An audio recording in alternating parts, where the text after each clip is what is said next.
Community Conversations Part 3. We are going to give everyone maybe like 30 seconds just to introduce yourselves, and maybe let's say your name, if you're comfortable saying where you're tuning in from, and I don't know, maybe a unique quality about yourself or something you do. And then I'm really, really excited to dive into this talk. This was Kelly McGonigal's talk. It was from 2013, but it's like so relevant right now. And it was really neat to apply what she's talking about to today. So I'm really excited to hear what y'all have to say. So I'm going to go based on what I'm looking at. So Brian, you're who's right next to me. Oh boy, just all kinds of special. My name is Brian. I am currently tuning in and connecting from good old Colorado, where it's about to start thundering, which I love. Something unique or special? I don't know. That's a great thing. Great question. I love the rain. I just love the peace and the calm that it brings me. So there's that. Nice. It's raining here in Atlanta. It's storming, so. Beautiful. Nice. Okay, next, below you are Samira. Hello, my name is Samira. Nice to see you, Rachel. And I live in Florida, and I love art very much. Anything painting. Nice. And hello, you, sir. I'm Adam. Hi, Rachel. Hi, and hi, everybody. And yeah, I like art too. It's nice. Long walks on the beach, all that good stuff. Awesome. Okay, and next to y'all is Anthony. Oh, you're muted. Hold on, you're muted. Hey, my name is Anthony, and I'm really big into music and meditation and healing, and harmony is a really powerful word in music, but that I learned from a young age. But as I moved into the healing worlds, I learned about, and meditation world, I learned about harmony as a much bigger concept of just like equalization and balancing oneself with the environment and stuff. So this talk is really cool because stress is, definitely a multiplier in most people's worlds, especially in 2020. So I'm excited to unpack this with you guys and forge a new way forward. Nice. Next below you is Dewey, who we can't see, but that's totally fine if you don't want to have your video on. But if you want to tell us. Also turn your video on. Well, you weren't on. Kelly, we're going to. Do it. Peer pressure. So yeah, Dewey, if you want to introduce yourself, tell us where you're calling in from. Sure. My name's Dewey Honeycutt. I'm calling in from Huntsville, Alabama, where it is also threatening to pour down rain here. I've been hearing thunder for the last probably hour or two, and this was definitely something that kind of caught my attention because learning to manage stress is probably the thing that most people have difficulty in their life, and finding a way to not even handle the stress, but finding a way to see it in a better light and actually regard it as something that you can use as a tool for empowerment rather than something to freak you out. Sounds like something everybody could use. I love it. And last but not least, we saw you briefly, but Kelly, you don't have to turn your video on because I know you have the baby, but if you have a chance to introduce yourselves and tell us maybe something unique about yourself or that you like from the talk, and yeah, she might still be muted. Oh, there you are. Oh wait, there you are. Yay. Okay. I hope the video is coming in okay. My name's Kelly. I suffer with generalized anxiety disorder, and I think I've done a whole lot better with my stress levels actually since having my baby. I know it doesn't make a lot of sense, but I've learned to kind of live more in the present because that's all my brain physically can handle at this time. So it's kind of forced me into being very present. And I think a part of that has actually lowered my stress levels. But I'm always still interested in learning more about making stress my friend, making anxiety my friend, you know, making the things that we demonize more of a friend, I guess, or just in a different light. And I love asking questions and learning about life. So that's why this piqued my interest, and it worked out with timing. So baby roars like a lion, because that's the thing that he likes to do right now. So yeah, I'm here to do that right now. And it looks like you're in the bus right now, yeah? I am in the bus. Yes, I am in the bus. We're all spread out. Well, I love it. Well, Yes. I love it. We're gonna dive right in. I want to start by also, I thank y'all for all sharing. Before kind of diving into some bigger questions, I actually would love to ask all of you the same questions that the speaker Kelly asked. If you know how to use the little reactions option on Zoom, you can raise your hand. You can do like a little emoji hand clap or thumbs up, or you can just with your video raise, like in your video, raise your hand. But raise your hand if in the past year you have experienced relatively little stress. Okay, now raise your hand if you have experienced moderate stress. Okay, now anyone raise their hand if you feel that you have experienced, okay, we got, yay, Kelly figured out the hand raise thing. So moderate. And now raise your hand if you feel you have experienced a lot of stress. So I think we're all relatively moderate here. Moderate to low, Brian. We're gonna come to you for some coaching. So Right. Okay, next. So before this talk, before you watched Kelly McGonigal's talk, raise your hand if you believed that stress was harmful to your health. Okay. I like this assortment. We got a nice balance. Nice. Okay, so all but Brian. Yeah, we're gonna call on you. Okay, so regarding that, you know, Kelly, the speaker, I know we have Kelly on here for discussion, so I'll try to not be confusing. The speaker, Kelly, talked a lot about belief and not necessarily getting rid of stress or removing stress from our lives, but shifting the mindset around stress. And so I'm curious if any of you have experienced that, not regarding stress, but maybe what other beliefs have you held on to that have been harmful to your health?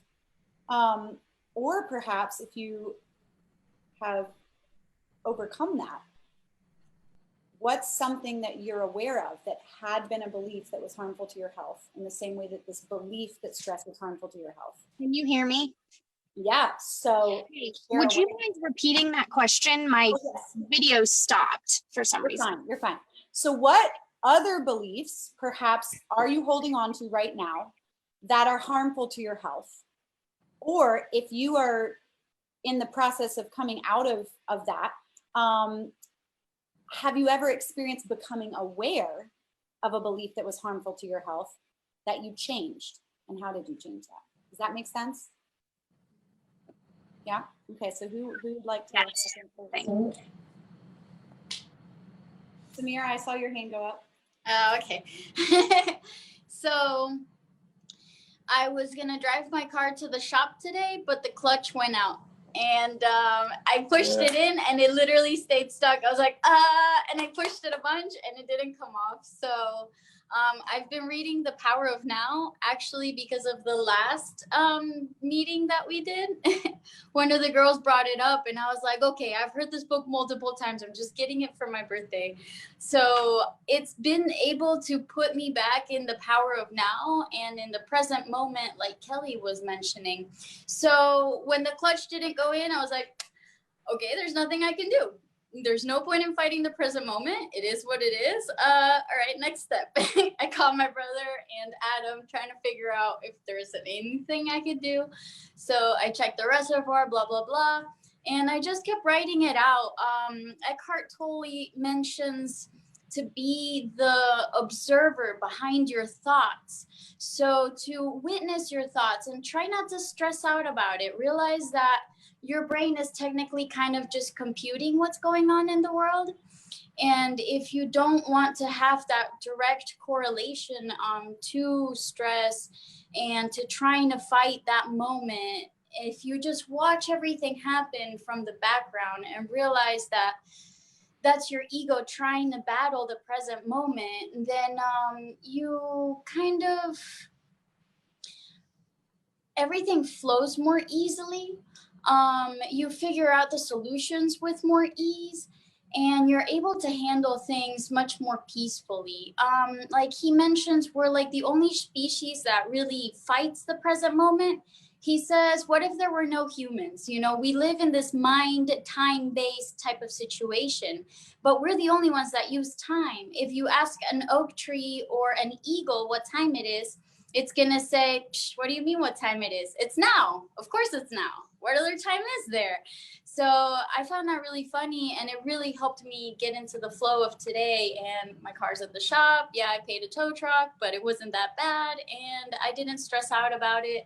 And I'm gonna keep my mindset positive that hopefully it's something minor, you know. So, but it's out of my hands, so whatever. I'm trying not to think about that.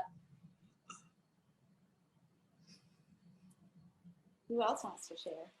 There's no pressure. Anna? Oh, that's me.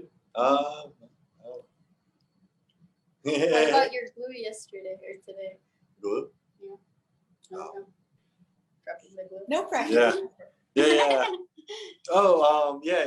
Today when I was gluing some wood, reinforcing a window that I put in, a big glob of glue fell and landed right next to my drill, and I had glue all over my hands and everything. And I'm sitting here like, could be a lot worse. Like, it could have, glue could be like inside my drill or something. Like it just hit the very back of it. So whatever. And just, so I'm getting upset about everything being messy and gross. It's like, it doesn't matter.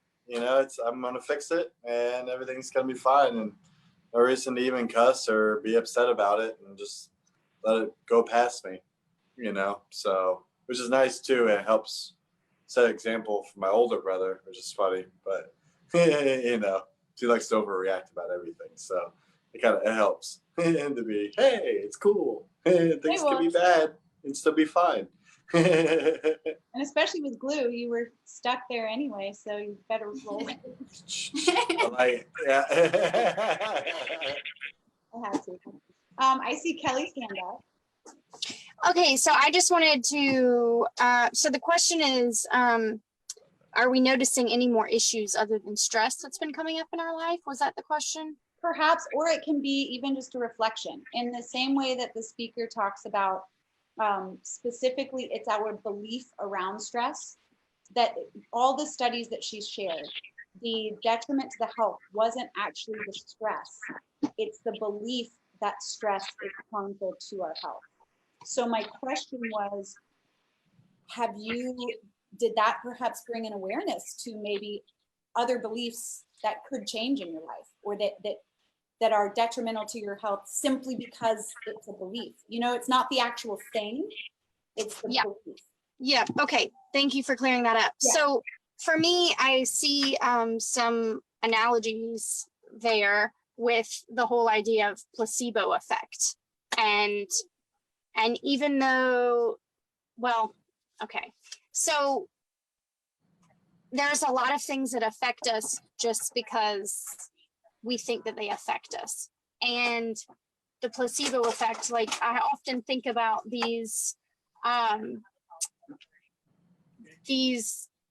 trials that they do with different medications, and how people go into it not knowing if they have the real medication or the not. real medication. You know, there's always the placebo group, right? But there's this chance that that even though they don't know if they're taking the real medication or not, there's the chance that whatever it is going to help them, right? And so I think that just is a reflection of how powerful our mind is in general, and how powerful words and beliefs are. And so I guess a roundabout way to answer your question is, I think that when I started meditating, when I started becoming more aware of cause and effect, when I started becoming more aware of the way that people affected me, or the way that I perceived people's moods and how it affected me, that gradual change, that gradual little bit of growth has definitely lowered my stress and anxiety levels. Even when they are there and they're high, I know that it's a separate thing from me. And so knowing those things and knowing how we construct our realities has helped me in general. Yes, definitely. And when she said what you mentioned that she said, it did completely click with me, because I was like, wow, that is amazing.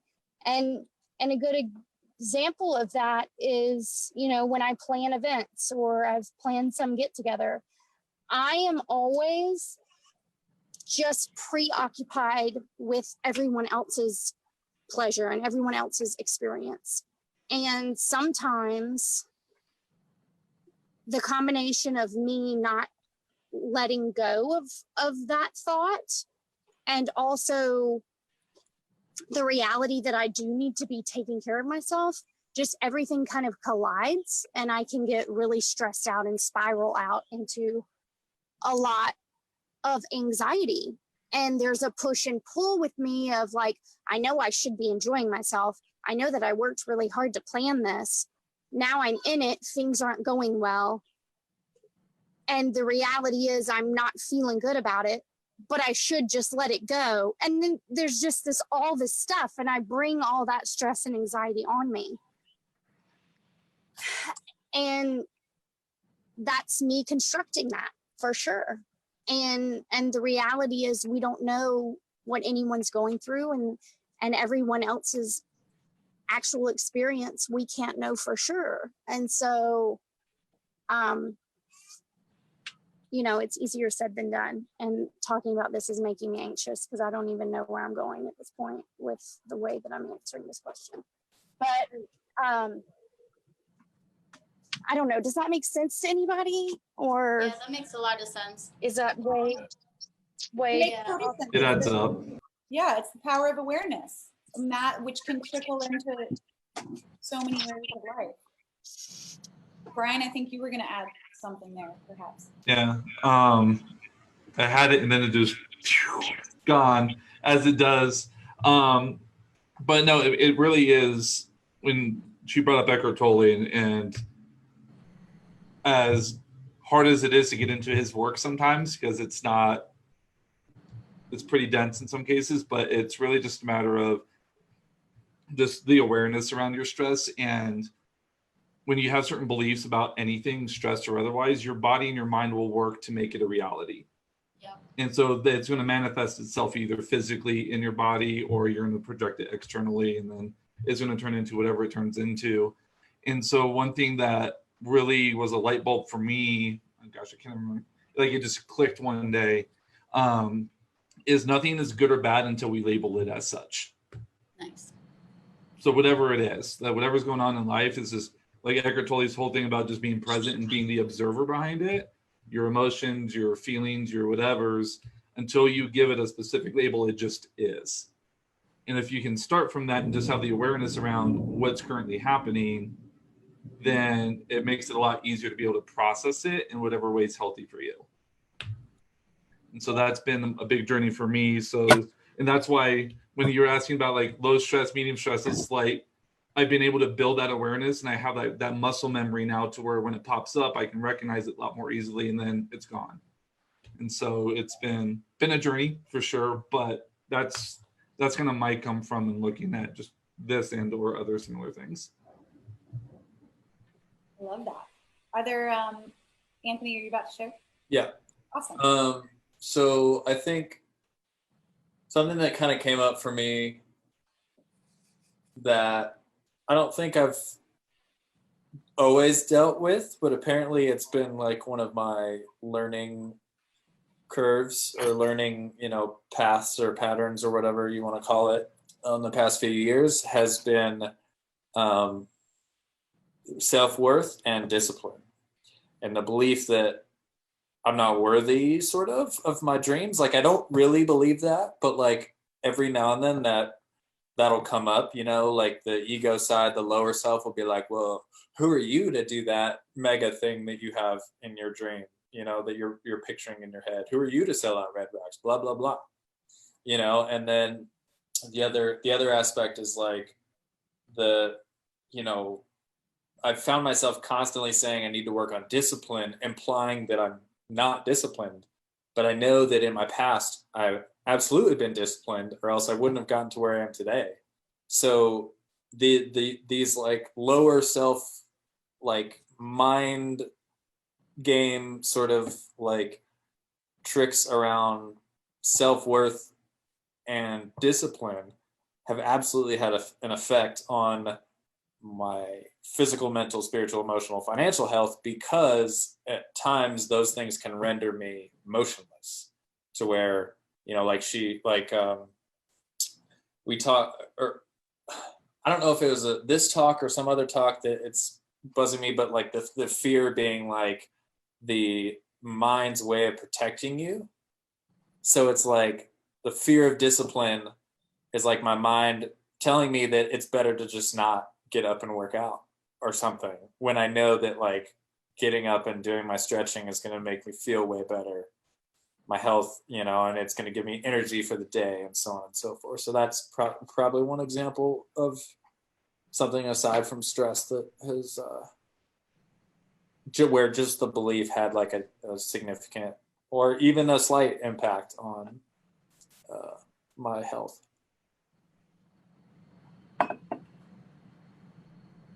Brian, I saw you unmute. I wasn't sure if you were about to share something. Is something that may be relevant, that could tie into what Anthony was sharing. When it comes to like your human instinct side, which is what your egoic mind is and all that from Eckhart, is especially for men, it's going to show up in ways to protect your time, energy, and there's another one in there. I can't think of the name of it right now, but like when you have that fear or that resistance to something, a lot of the time it's your subconscious way of trying to protect one of those three things. I'll have to look it up in my notes somewhere. The focus is the third one. It's time, energy, and it's something else. I'd have to go through all my Allison Armstrong notes. There's tons of it, but it's just a natural thing that your subconscious mind is trying to do because it's instinctual.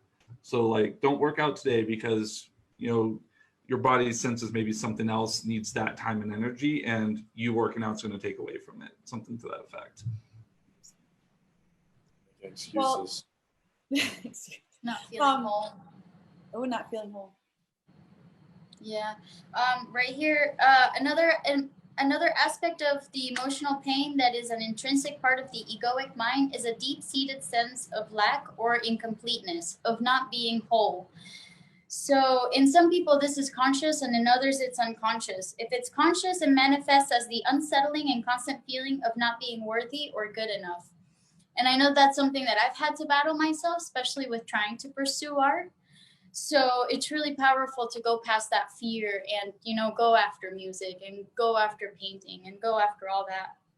Whatever drives you. Yeah. And then if it is unconscious, it will only be felt indirectly as an intense craving, wanting, or needing, which everybody, which you can see people go after like materialism, but then it only makes that craving okay for a little bit. So until you need the next thing, because we're seeking to be whole, but those are just little band-aids.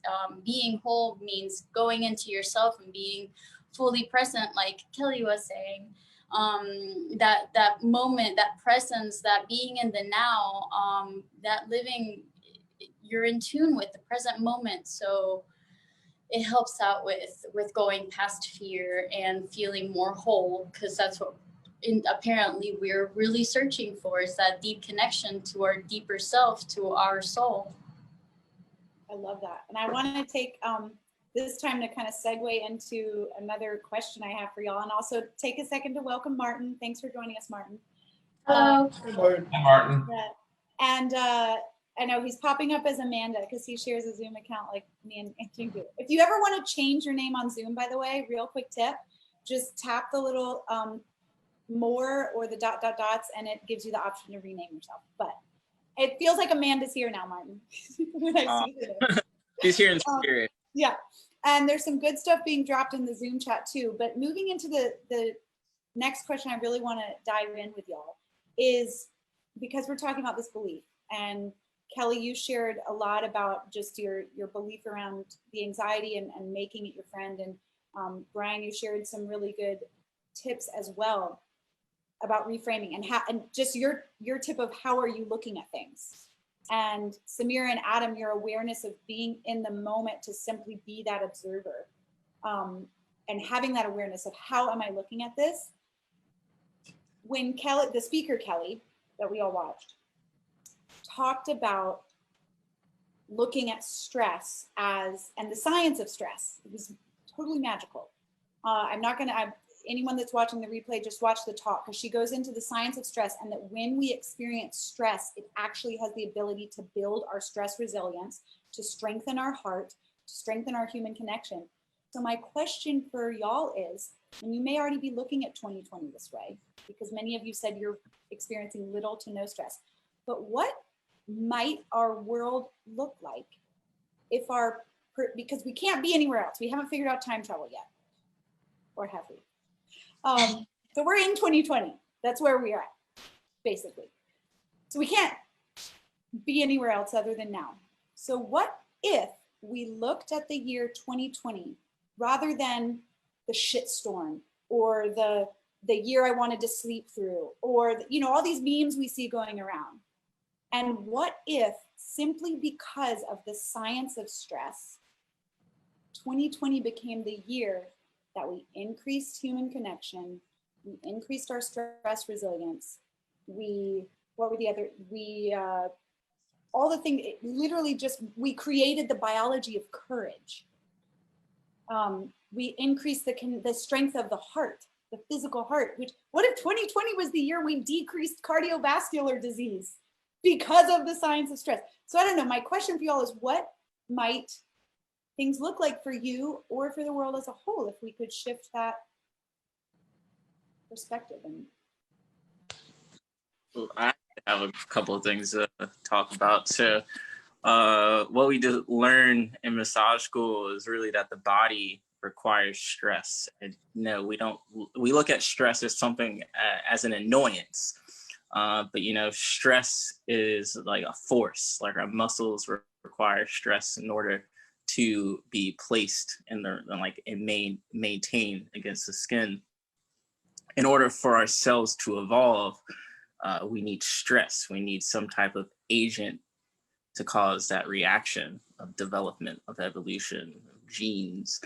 And so it's really interesting how our body craves stress, but also how we consciously view the perspective of stress, because we view stress only as quote unquote annoyances. And 2020 has honestly been a really good year for me. I can't even lie. I've had a lot of stress, but I was kind of molded in stress, coming from a very low income family and with difficult family problems. And so at this point, I've just kind of accepted things, and I no longer have the perspective of, I deserve this and or that. And so the level of stress that I've received this year is definitely upsetting, but it's I definitely have had worse. And that's by shifting my perspective of what I deserve, honestly, and that first and foremost changed what I was receiving. And also my perspective of life is just a series of lessons, you know? And I honestly work the best when my back is up against the wall. That's when I'm my most creative. I'm like, okay, what can I do? I have to pay this bill. I have to be at this appointment at this time, like this and that. Like and that's where my greatest ideas come from, is like stress. And, you know, I no longer get my heart racing about it, but I'm definitely stressed. And, you know, I'm also blessed. Hey, pressure makes diamonds, man. You know? And blessed. I would like to add that I kind of have the same experience as he does. I tend to work best when I'm under pressure because it's motivating me to get something done. I know it's unhealthy to wait till the last minute to do everything, but you know, when you have time, you just kind of push things off and you keep going and oh, I'll do it later, I'll get to it tomorrow, I'll do it next week. But you know, the night of, when it's got to get done, you know, something just kind of, that fire ignites in you and you just kind of knock it out of the park whenever you have that. And one of my struggles in life is figuring out how to find that motivation for myself rather than having that motivate for me.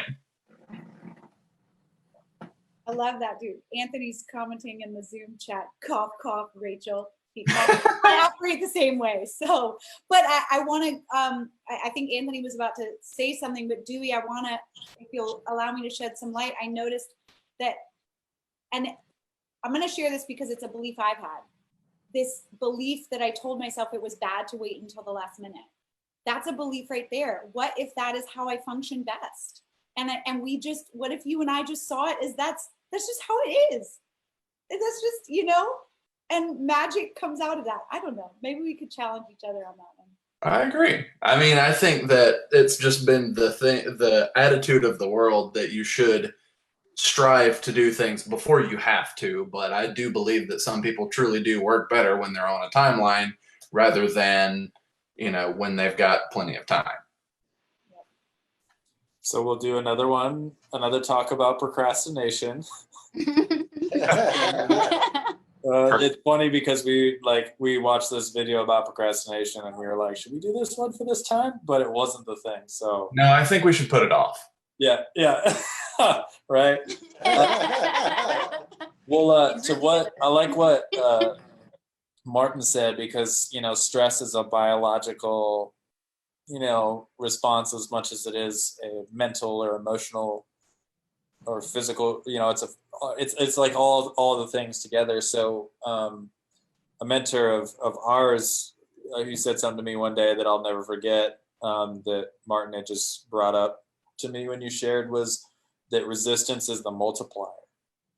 You know, that it's like with weightlifting, when you stress your muscles, the more you stress your muscles, the bigger, you know, the more they break down and then the bigger they grow back, you know? And so that's definitely a whole interesting way to reframe it. And as far as 2020 is concerned, I think the cool thing related to the connection aspect is I think 2020 has given us finally something that all of us can agree has been stressful and has been whatever, because it's like everybody in the world has problems. Everybody has concerns. Everybody has this or that or whatever. But I think before something as globally unifying, as weird as it is to say that, as globally unifying as this pandemic, I don't think we were able to connect the dots that like, oh, other people have the same stress points as I do, whether it's finances or family or health or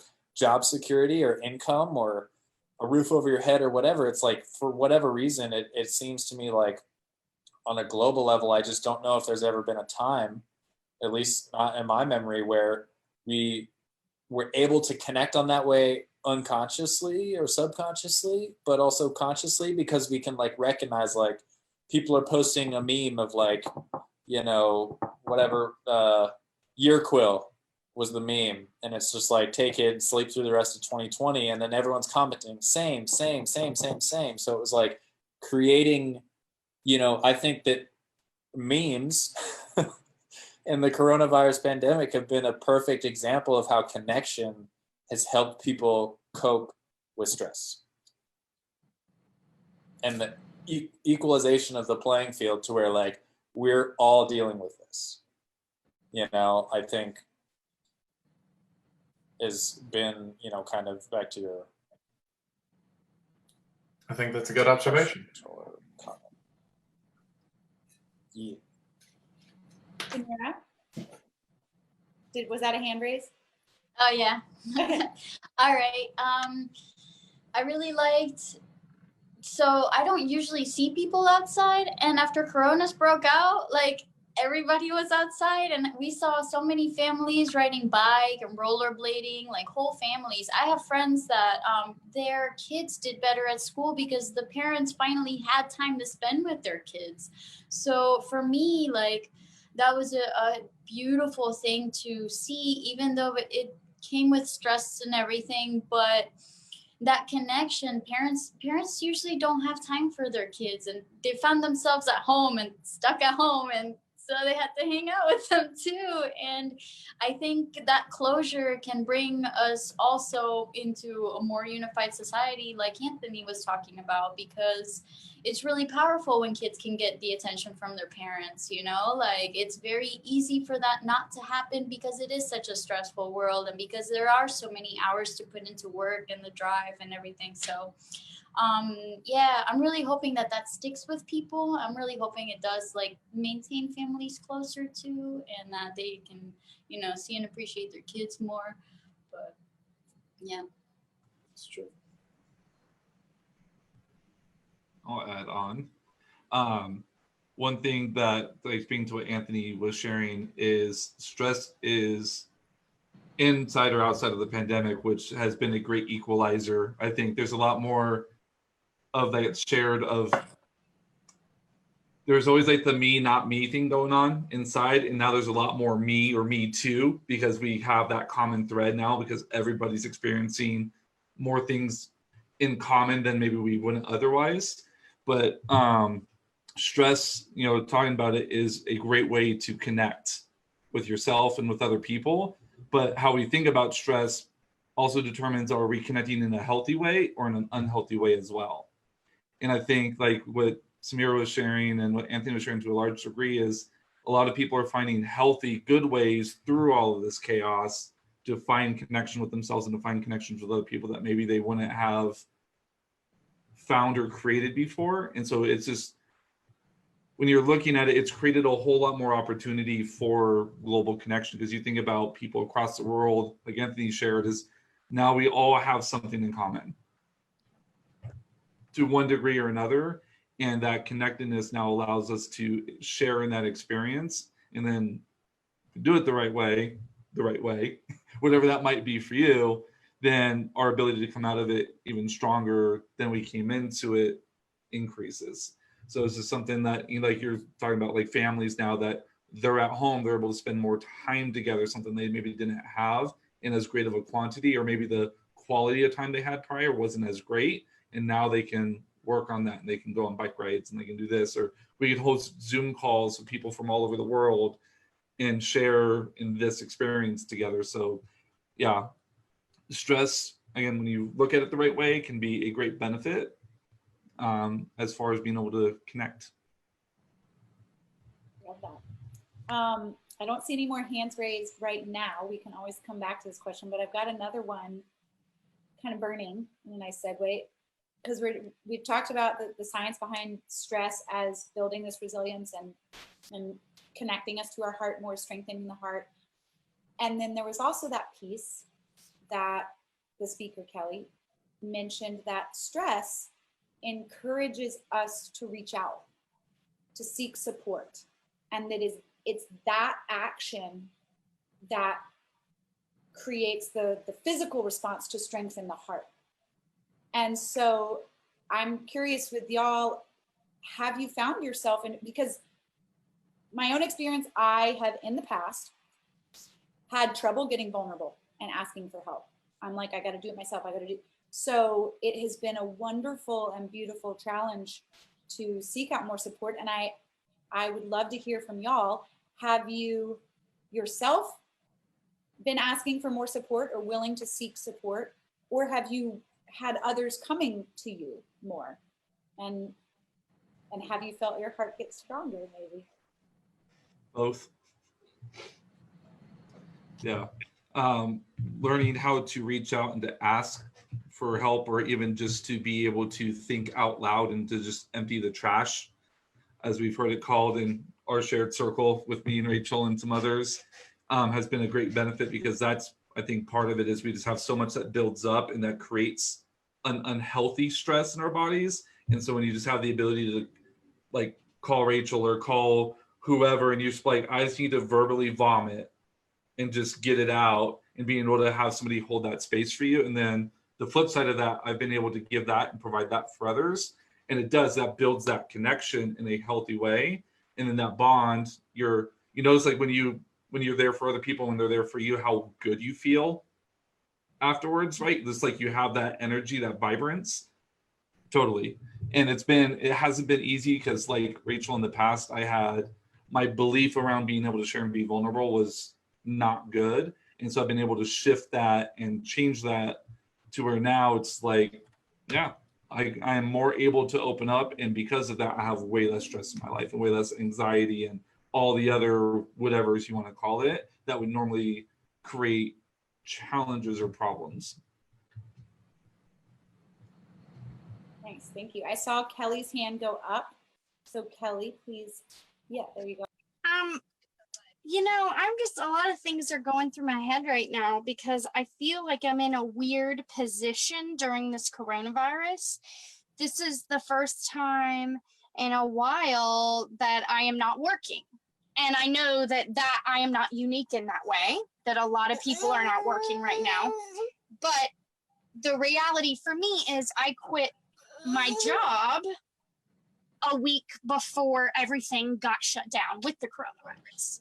So I actually quit on my own terms as a response to a lot of stress that I was feeling as a new mom, and recently moving in with my family that has a tremendous amount of mobility issues and needs and emotional stress, more so than maybe others in life. So the reality was I was moving back into an extremely stressful environment where I was needed a whole lot more. And I was needed to be a support system a whole lot more, while I was a new mom trying to work on time management and working remotely from a job. And fortunately for me, I was working for a friend of mine, an employer that I had. And I knew that the stress was coming, as we spoke earlier about, becoming more aware of our anxieties and our issues. And I was becoming aware of them, and I was noticing that I wasn't giving him what I wanted to give him in work performance. And basically he and I decided it wasn't the right time for me to be working. And that was perceived by me as a failure. But we decided that was what was best, and that I was gonna, just focus on my family. And then everything with the coronavirus hit, and everything got shut down, and I was confined to the home like a lot of other people. But through it all, I ended up finding that my stress levels had decreased because I decided to stop working. And so I wonder if, although it's not great for a lot of people, if this coronavirus and it causing people to be laid off, even though bills need to be paid, I'm wondering if it's shifting a lot of priorities for people. And we're faced with just what we have, which are our support system and our families. And that's what we have to do in this time. And I wonder if that is actually serving as a huge reset for just our whole society and how it's viewed. On a separate note, I am realizing that I'm enjoying not going out as much and not having as much expectation put on me socially. It's almost like I'm using, hey, I can't be around you right now, to my benefit, you know, and it's allowing me to actually cocoon a little bit more, which is a more comfortable place for me to be in. And it's weird because it's kind of like antisocial, but it's like, it's what I want right now. And I'm wondering if that is something else that other people are experiencing in a weird way, you know, if it's this nice, comforting thing to not have these expectations of all this social constructs and whatever, and we can just simplify our lives a little bit by doing what it is that is in front of us and being supportive to the people around us, and that be our job, because that's what we have to do right now. I wonder if that's a... Well, you got in the chat some all caps, same, big same. And there's a lot of head nods. And I noticed, Dewey, you unmuted yourself. I don't know if you had something to add. I don't really have the issue. I guess for the longest time, I had a very small group before I met you guys and Claudia, and by extension, everybody that's part of that group. So I never really had a whole lot of demands on my time, but I have observed that there are a lot of people whose mental health has taken a big uptick because of not having all these obligations of people they have to see and things that they have to do and places they have to go. And I have noticed that it does seem, you know, like it's a tremendous weight off of a lot of people's shoulders to have some reason to say, no, I really just want some time to myself. But they don't have to say that and be rude. They can just, you know, it's a scapegoat kind of, in my opinion. But I mean, if this is something that helps people who don't want to be out all the time and actually want some personal time, then I say it's great. It's a fantastic, you know, consequence of everything that's happened. Brian, I saw you're unmuted too. Were you going to add? Yeah, I was just going to say, hearing what Kelly was sharing and then what Dewey added on is, I think the times we're in right now, it's really allowed people to figure out what's truly important, what they really actually need, right? Because when you identify what your real needs are and you find a way to fulfill those, then you have all of your capacities increase. Your cup's full more often. You can then, which means you're more available for other people. It's a big cycle that just feeds itself. And one of the big things, like hearing that and like what Kelly was talking about and being able to say no to people, is being comfortable with honoring yourself with whatever your needs are. So if you need to say no to going out and partying all the weekend because this is not your jam, you know, you don't feel bad about it, you know, by any means, because then what's that? You're going to start stressing yourself the hell out because then you feel like you're obligated to other people when you're not even a little bit. So just I think this has really been able to help expose that for a lot of people. And I know for me, like I've had to reevaluate what I really need to be doing and where my attention needs to be on sometimes an hour by hour basis in some cases with some days. And then other times it's just like, oh, I'm good for this week or this day. But being able to check in and just go through that process has been tremendous. And I've had to remind others to do the same thing. And then you get that response back. They're like, oh, okay, I didn't need to do these other 101 different things. I just had to do these 4 things instead. And it changes the whole conversation. Sure. Samir or Adam or Martin, did y'all want to add anything? Sure. It was really difficult for me to learn the word no.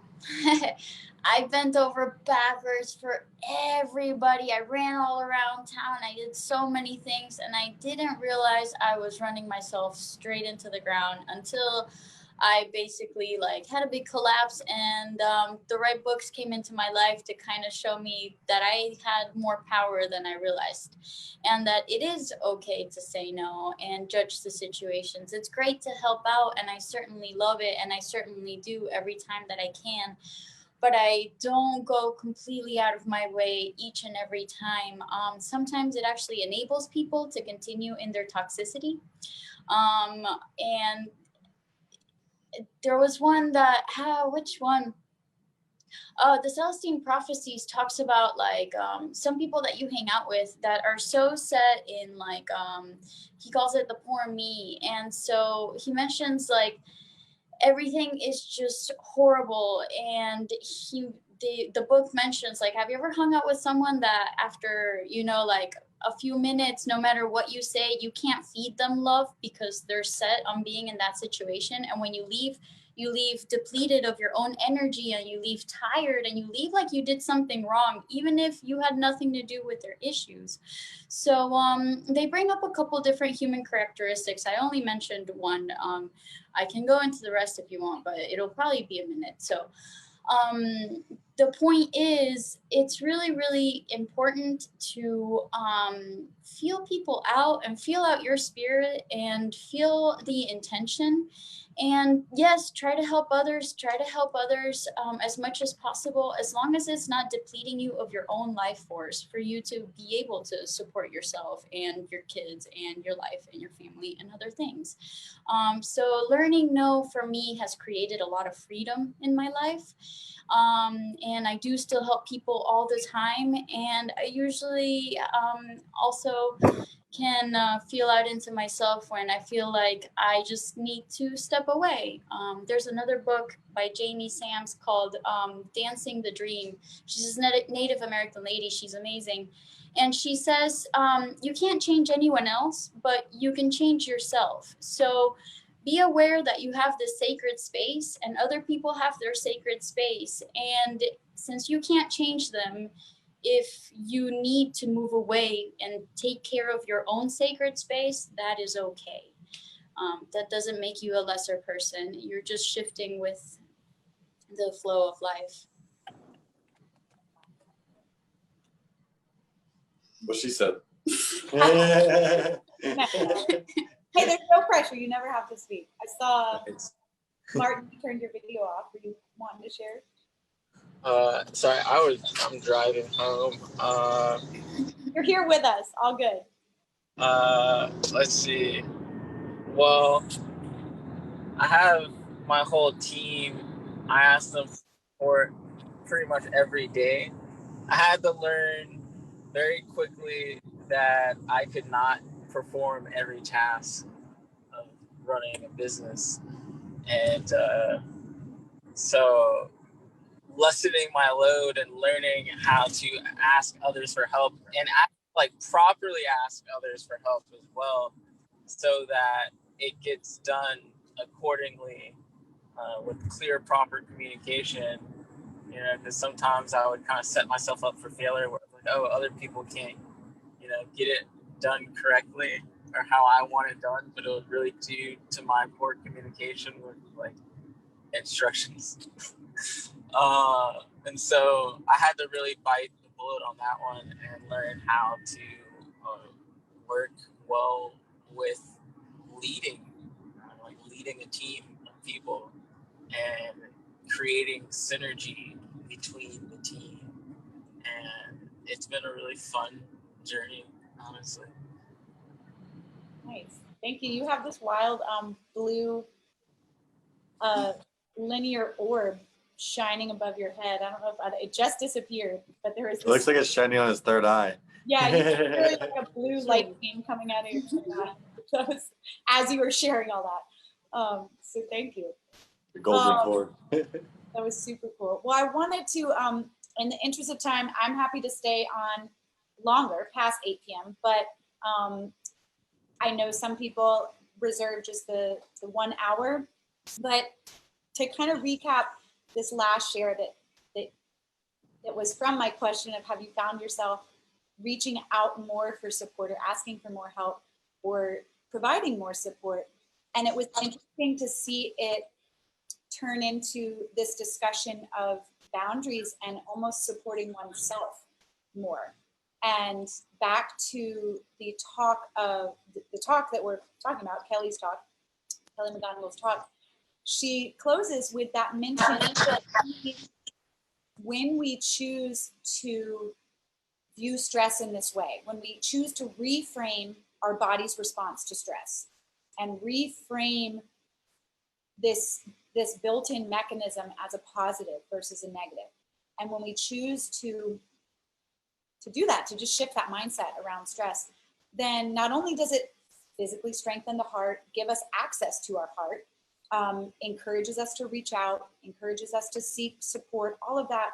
But it also, she specifically says, that it then is telling myself that I trust myself to handle difficult situations better and with more resilience.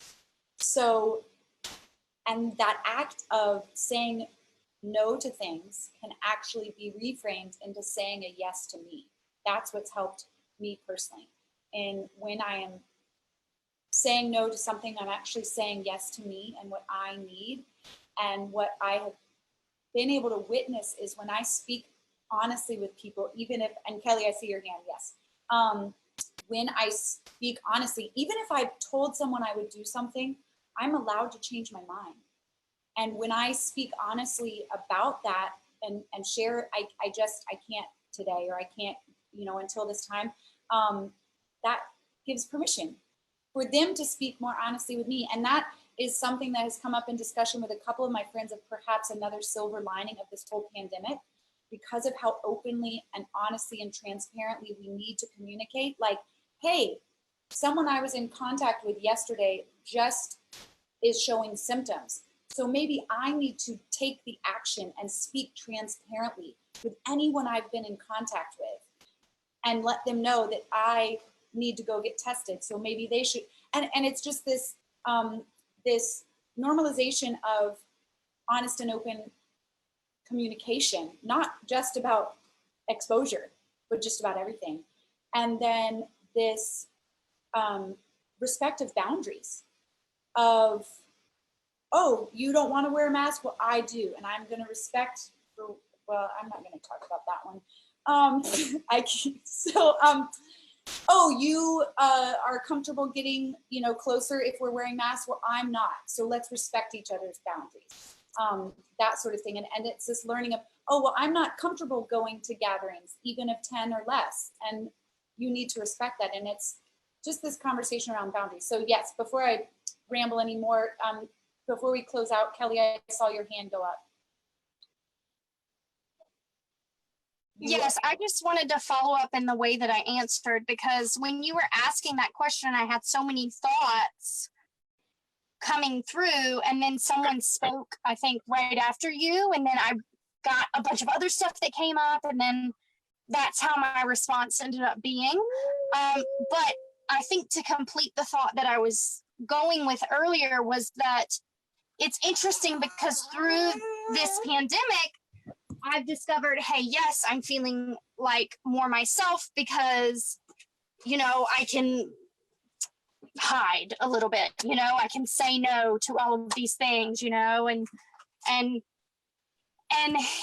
that, it allowed me to be more available, to be more supportive to other people, which was the answer that I was going with. But I had to actually quit my job to get to that point, to be like, hey, this is what I can't deal with right now. And then it was almost like the universe was cradling me in a little bit and being like, hey, you made the right choice, because now we're going to close down the rest of the world a little bit. Like now everybody's just going to cocoon a little bit. And so for me, having that space to do it and having that me time and that kind of insular environment allowed me to end up being a whole lot more supportive of other people. And that's kind of what it's been like for the past few months, is me being able to work through a lot of things that certain family members have had issues with, and be kind of a mediator of sorts and be able to be more available emotionally to people because there's all this other stuff that I don't have to worry about. So that was kind of the completion of the answer earlier. That makes total sense. And it's almost like you intuitively knew we were about to cocoon and you got a jump start. Yeah, but I'm always like seeking like affirmation from the universe.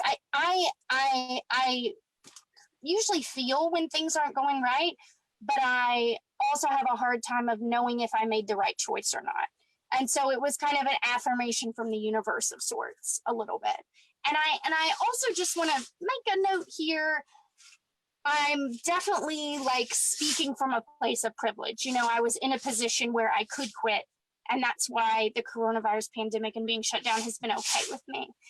And so I'm in a really, you know, privileged space, and I want to acknowledge that. So We appreciate that. And it's good to, I mean, that's something else that I feel like need another hour to talk about, is just the awareness of the privilege and the economic disparities and the social disparities that have been exposed to them.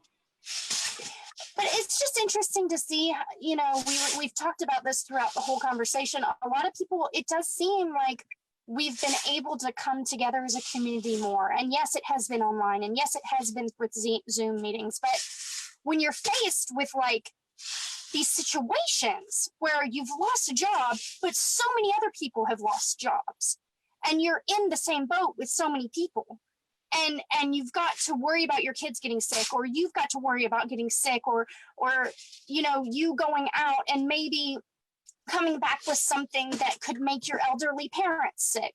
You know, that worry is okay. And so many other people are experiencing it.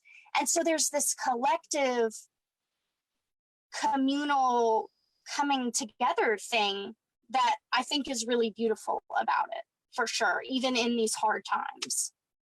I think it's made us all have to deal with that level of stress in a different way, because we're all dealing with the same thing to an extent.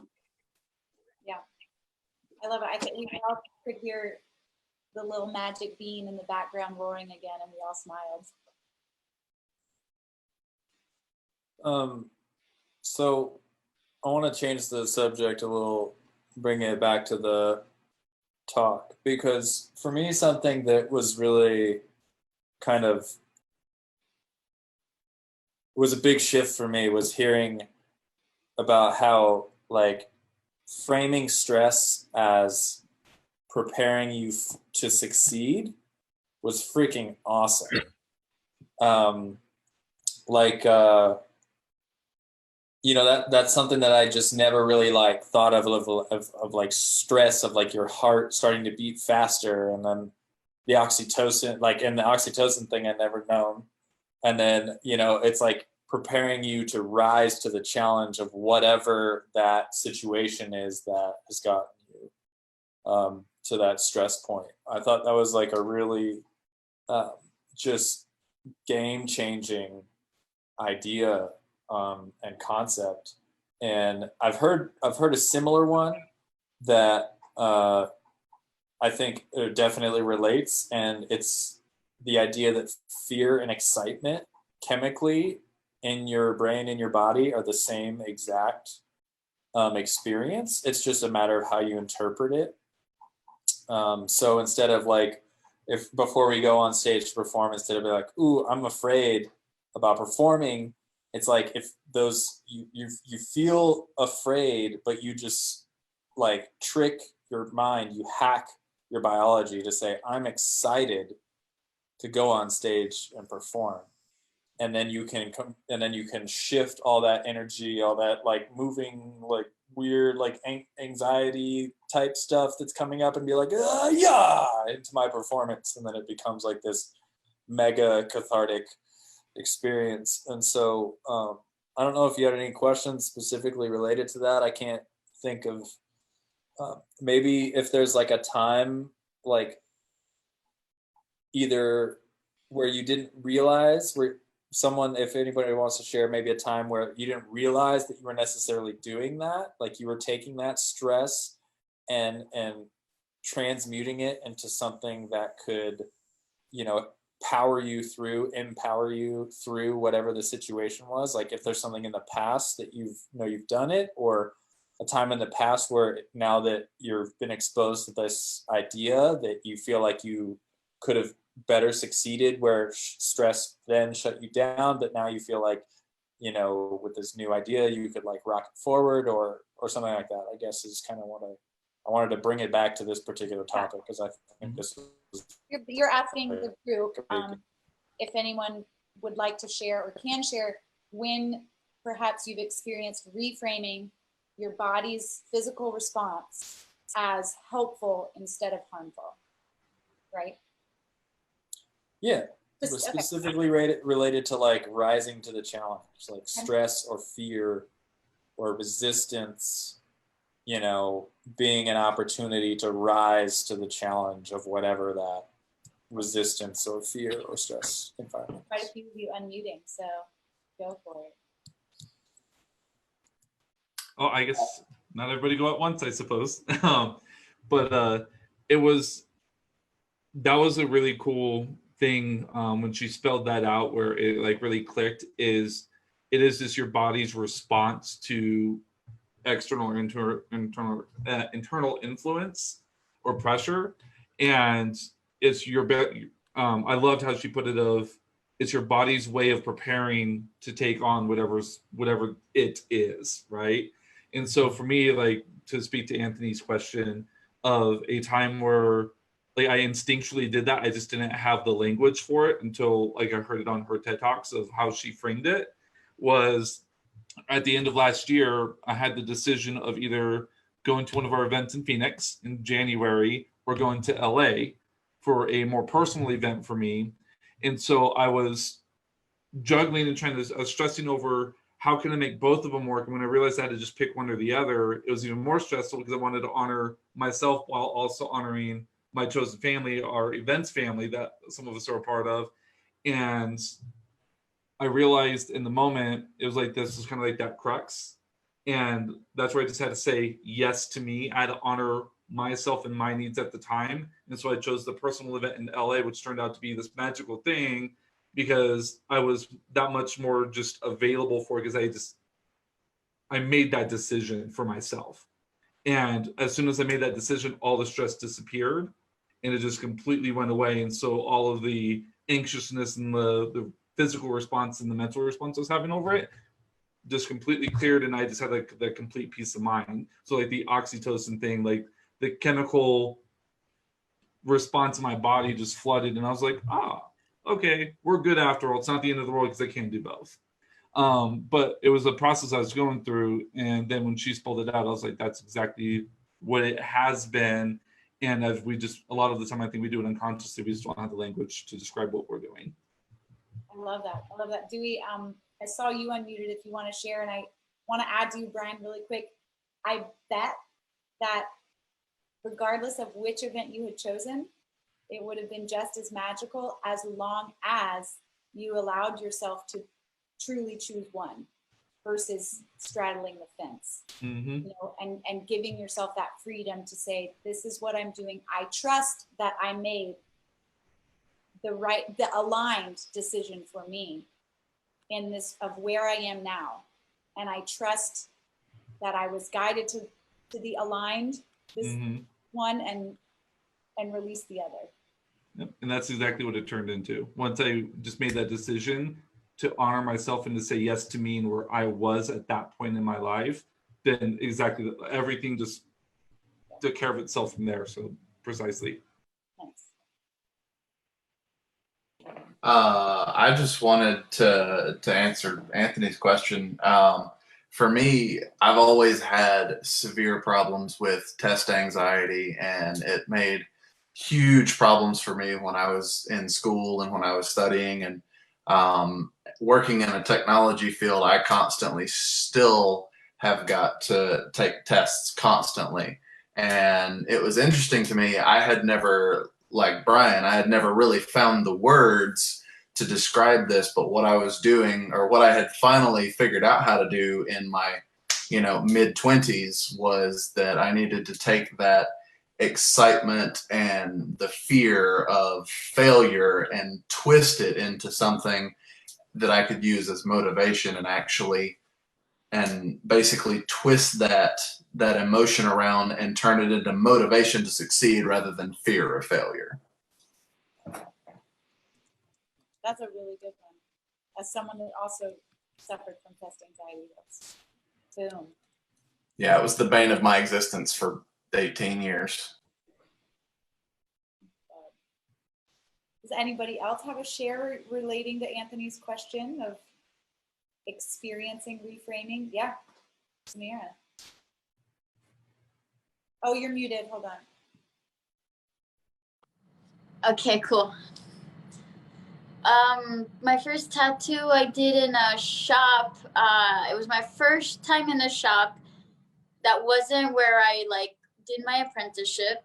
I had my friend, his girlfriend's brother, and then the owner of the shop and the shop's wife there. And I had to start this tattoo, and I swear my hand has never shaken so much in my life. So everybody's looking, they're like, oh, is it cool if we look? I'm like, yeah, of course. Little did I know, I was gonna have this little panic attack type situation. So I just kept reminding myself that, the universe had lined up so far, and that in order to reach my dreams and my goals, I just had to move past it. I had to move past the fear. I had to pull through on the lines. I had to do my best and trust the universe and let go. And finally, after a few minutes, my hand stopped shaking. But the tattoo came out great, and then it all worked out well. But yeah, man, I remember it was pretty bad. Adam did it too recently. Same thing happened to me with my first 2 walk-ins, and I'm sitting here shaking, and both of them are looking at me like, is he actually gonna tattoo me? I'm like, I swear I'm gonna get this. We got it. I know what I'm doing. Yeah, and it worked out, but you really have to kind of push yourself over over the edge there. And make someone else feel confident that you got it too. Yeah. Fun experience. Anthony's dropped in the chat, trust in all caps. Yeah. Yeah. Yeah. It's very true. If y'all haven't met, I would love to answer Anthony's question also. Nice. It happened very recently, and with Anthony dropping the word trust. So for those of you that know me, you may know I am an emotional being, and I feel a lot. And it shows on my face, and how big you're seeing me smile now. The anger and rage can come out just as intensely, and so can the tears. And I have finally learned and accepted that I can't always control when it surfaces, or how it surfaces, or where. And actually, it's funny, this story, actually Martin, I think, was there when this was happening. I think he had left before I shared with the kids. I also run an art camp for children. And I had thought that this was something that needed to be hid from the kids, that needed to be controlled. They're not all my kids, but a lot of them have essentially grown up in my art camp. And Martin, you happen to be the guest artist. It was that day that I was clearly just not myself. And the way I described it was, I said, thank you for meeting me where I'm at today and understanding I'm carrying some heavy energy. But I was trying so hard to suppress those emotions, because I thought that's what the kids would need it, that's what the kids needed. But this voice was like, just let it flow. They don't care, just let it flow. And so I trusted that voice. And of course the kids, the second there's tears in your eyes, they're like, Miss Rachel, what's wrong? And we ended up being able to have a beautiful discussion. I was like, you know what, y'all? I have no idea what's wrong. All I can tell you is you're not making me sad. I don't know what's making me sad. There's this, and we started talking about this concept that we are all one. And I might be feeling someone else's sadness right now that needs to be processed. And I have understood that sometimes I'm just a vessel for that to be processed. And when I've reframed that emotions, what I've done is reframed emotions as something that needed to be controlled, or that they were a weakness of mine. And I've reframed them as my power. And so these emotions that I feel so deeply are so much my power. And it ended up providing a wonderful moment for these kids to witness emotions being felt and flowed through. And we had such a cool, and these are like 6, 7, 8-year-olds that we had a great discussion about just, you're allowed to just let it out, and have a talk about it. And it was really cool. And I'm super thankful of my journey to get to that reframe of emotions as a power, and that ability to just feel it all. So yeah. That's wonderful. Yeah, that's awesome. Yeah. Good job. Emotions rock. Yeah. Oh, well, are there It's any really powerful. shares? Oh, well, Anthony, I kind of want you to answer your own question. Yeah, big sexy. That's what I think. Or Martin, if you heard the question and want to answer it too. We're asking about if there's been a time that you've, in the talk where Kelly, the speaker, was talking about reframing the body's physical response as helpful rather than harmful, and if you've ever experienced that.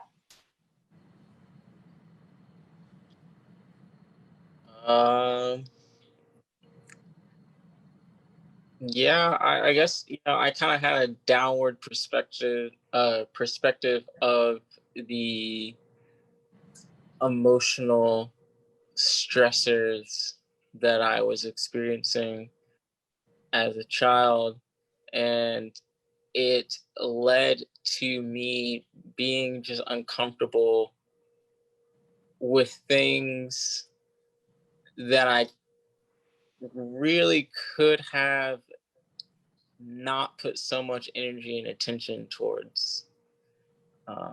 It really seems like quite oblivious right now. It was all pointless. But I spent so much of that time focused on it, and being stressed about it, and creating this stress, and having this perspective of, stress being so bad for me. It really weighed down on like my body, like the way I treated myself physically, and the way I felt about my body and my like ability to perform. I was very soft spoken, and like up until like I graduated high school, I really didn't talk. Unless I was like with a like comfortable group of friends, I was like boisterous, but like most people like just told me I was mousy. So when I like started shifting my perspective of stress, it stopped really affecting me in such a negative way. Like my body doesn't feel stress the way that I used to on a physical nature.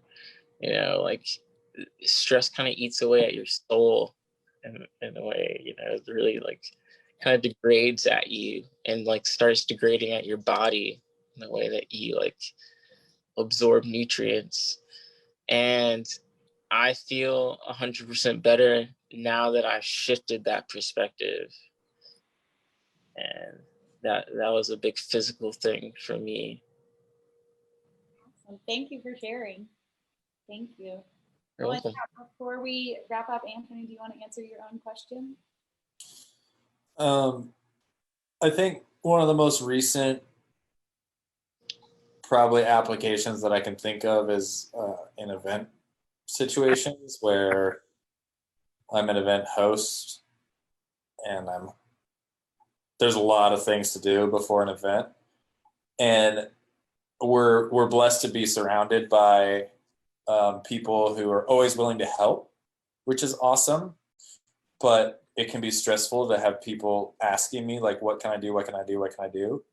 And a lot of times it's just that will like raise my, like anxiety, and that like those everything starts turning a little bit more because I can see that they want to help, and I'm thinking about what can they do that can help, and then I'm also thinking about all the stuff that I have to do, and then like, oh, there's really nothing they can do, and now I have to be like, no, sorry, bro, and it's just like this, where it's like, thank you, I love you, and I just need to get some stuff done right now. Like I just in those moments, which certainly happen, there's two responses that either have both been helpful. One is I'm just say no, and I just need to get some stuff done. Come back to me in a half an hour, so that I can check a bunch of things off my list, and then actually be more clear-minded to say, yes, actually, you can help me by doing this, And then the other would be to delegate, because there are certain things that I absolutely have to do, but the more that I work with certain people, like Rachel, like Rachel is now, she got a promotion on our last tour. She is now A1. So that means that she is the audio engineer, top dog, number one, A1. So I'm the L1. So that's the lighting engineer. So the way that, and that was a really cool thing that we did before we went out on tour, was we like kind of broke down and set up a couple of times like in the house, just to be like, okay, from scratch, how quickly can we put everything together? And like the first time we did it, Rachel had to still ask a few questions, and the second time still a few, and then the next time like pretty much none. And by the end of our tour, I would just be setting up my lights and snap, crackle, pop, and click, and adjusting and whatever. And then I would step up to the DJ table, and there would be my in-ear monitors. There would be the mixer all plugged in and ready to go, and like everything. And then it's like, we just look at each other and be like, showtime. All right, it's showtime. And it was just like, it just like clicked. So those either like using that boundary of no, and just being like, I can't right now, to people, to be able to like handle what I need to handle to like calm my nerves and reconnect to my thought, what that. And then the other one is delegating. So those are kind of two ways where a stressful environment I've been able to like transmute stressful energy into productive energy. Because I'm a big alchemy person. I love alchemy and the study of alchemy. And alchemy is about transmutation. It's about taking something, your prima materia, your raw matter, like the base formula that you have, and refining it. So the one that most people think about is the chemist version of it, where they're turning lead to gold through this 7-step process. But really, that could be anything from thought forms to a relationship to a business to a song to a painting to a conversation with someone, really anything. So I think I was just really empowered by her reminding us or giving us words to say, like, that stress is helping you, giving you the tools to rise to the challenge, to transmute whatever it is that's stressing you out into something beneficial for you. I thought that was really powerful. One of the most powerful things about this talk for me. Well, awesome. We cannot thank y'all enough for joining this community conversation and staying on extra to get, the good, juicy stuff. And, just, I love how the speaker ended her talk with the stress giving us that access to our heart, and also becoming aware that these difficult situations, we don't have to face them alone. And Kelly, who did have to slip off right around 8 p.m., I appreciated her acknowledging, because I acknowledge that as well. That is a privilege, to know that you have community. And I think it's important with things like these community conversations that we make that less of a privilege and more of a norm. people to know that we are all supported. You are not alone, and it's with that knowledge and that support that we're going to use this stress as a resilience builder, as a connector, as a heart strengthener, as a human connection strengthener. So thank you all for joining, for tuning in. Feel free to watch this replay anytime, and we'll be doing these every month. And when we're not in a pandemic, person, but this way we were able to join from 5 different states. Yeah, that's awesome. Yeah. Definitely a massive privilege to be able to do this without having to worry about time and space restrictions. Yeah. Absolutely. Yeah. Thank you for the invite. Thank you all Thank you, guys. for your evening, and we'll let you know about the next one. Sounds We good. can't wait. You Bye. Bye, everybody. Bye. Peace.